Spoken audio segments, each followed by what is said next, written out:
The Middle East, where ancient rivalries and modern ambitions collide. In the 1950s, oil transformed Iran into a strategic prize for the United States, desperate to block Soviet influence.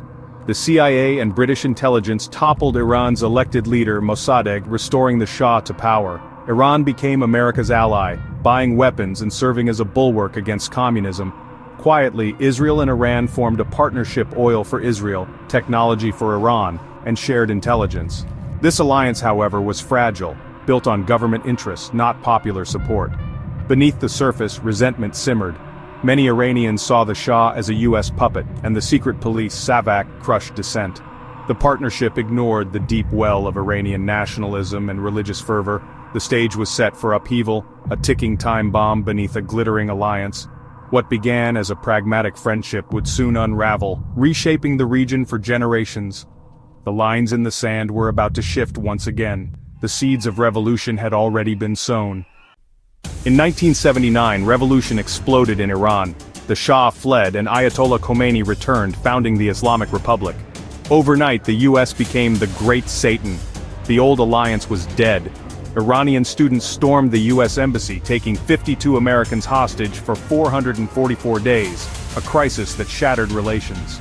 Iran's new leaders branded Israel the Little Satan, denouncing it as an outpost of American imperialism. The quiet partnership was replaced by open hostility and a new ideological fault line in the Middle East. In 1980, Iraq invaded Iran, sparking a brutal 8-year war. The US, fearing Iran's revolution, tilted toward Saddam Hussein.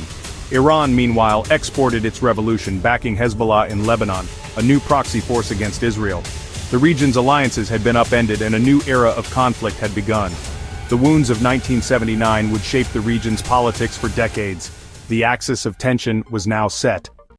The 21st century brought a new fear: a nuclear Iran. Discovery of Iran's secret uranium enrichment program alarmed the world, especially Israel. Iran claimed peaceful intent, but suspicion ran deep. Years of tense diplomacy led to the 2015 nuclear deal.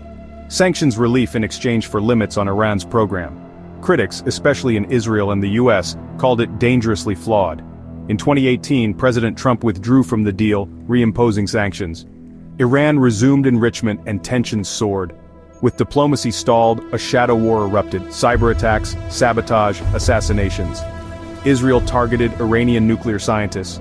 Iran struck back with cyber attacks and proxy attacks across the region. The conflict had gone underground with no rules and no end in sight.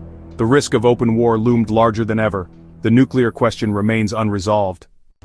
Iran's hostility has redrawn the Middle East map. The Abraham Accords saw Israel normalize ties with Arab states, united by fear of Iran. A new anti-Iran coalition emerged. Israeli technology, Gulf Arab wealth, and US backing. Isolated, Iran turned to Russia and China for support.